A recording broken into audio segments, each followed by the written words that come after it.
तो नाजरीन, इस वक्त की बड़ी खबर आपको बता दें, नुपुर शर्मा को सुप्रीम कोर्ट से राहत मिल गई है।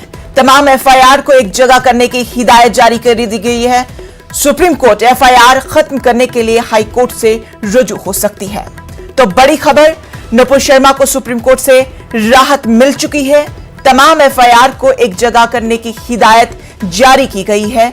सुप्रीम कोर्ट का कहना है कि एफआईआर खत्म करने के लिए हाई कोर्ट से रुजू हो सकती है। तो बड़ी खबर, राहत की खबर नुपुर शर्मा के लिए।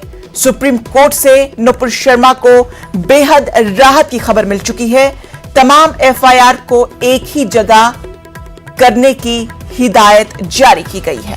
तो आपको बता दें कि नुपुर शर्मा ने सुप्रीम कोर्ट से एक अर्जी दाखिल की थी, जिसके बाद अब सुप्रीम कोर्ट ने अपना फैसला दे दिया है। नुपुर शर्मा के लिए राहत की खबर दी है। तमाम एफआईआर को एक ही जगह करने की हिदायत जारी की गई है।